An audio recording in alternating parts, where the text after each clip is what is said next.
পূর্ণতার চেয়ে অপূর্ণতার গল্প যার বেশি, তার কাছে ব্যর্থতার আরেক নাম ভালো আছি।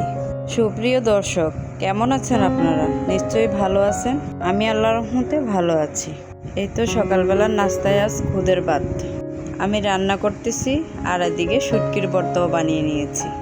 খুদের ভাত আর শুটকির ভর্তা কার কার পছন্দ কমেন্ট করে জানাবেন। কিন্তু এটা হচ্ছে হেলেঞ্চা শাক। শাকটাকে আমি তেল ছাড়া রান্না করব। তবে আজ অনেক শাশুড়ি মায়ের কথা মনে পড়ছে। আমার শাশুড়ি মা এইভাবে রান্না করতো।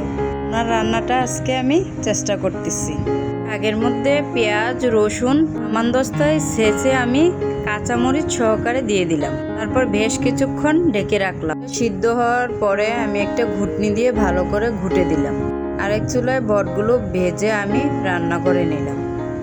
আর এদিকে আপনার ভাইয়া পানির ট্যাঙ্কি পরিষ্কার করতেছে। খাওয়া দাওয়া শেষ করে আবার একটু বাহিরে গেলাম। সামনে একটা লজ্জাপতি গাছ পড়লো, দেখে তো খুব সুন্দর লাগলো। হাত দিচ্ছি আর পাতাগুলো নুয়ে পড়ছে। দেখতে মাশাআল্লাহ অনেক সুন্দর, তাই না? আমার ব্লগটি যদি আপনাদের ভালো লাগে প্লিজ একটা লাইক দিয়ে সাবস্ক্রাইব করে আমার পাশে থাকবেন। সন্ধ্যায় বাচ্চাদেরকে কাঁঠাল ভেঙে দিয়েছিলাম। কাঁঠালটা তেমন একটা স্বাদ না, তাই কাঁঠালের বিচিগুলো রেখে ওইগুলোকে ফেলে দিয়েছি। আজকে রাতের খাবার আমাদের বটের তরকারি ছিল, আর একটু শাক ছিল, ভাত রান্না করেছি, ডাল, আর এদিকে ভেন্ডি কেটে আমি ভর্তা বানাবো তাই সিদ্ধ করে নিচ্ছি। আমার ভিডিও তো অনেকজনই দেখেন, কেন জানি কমেন্ট করেন না, আল্লাহই জানে ভালো। তাহলে কি ভাববো আপনাদের মনে আমি একটুও জায়গা করে নিতে পারি নাই? তাহলে ভালো থাকবেন সবাই। আল্লাহ হাফেজ।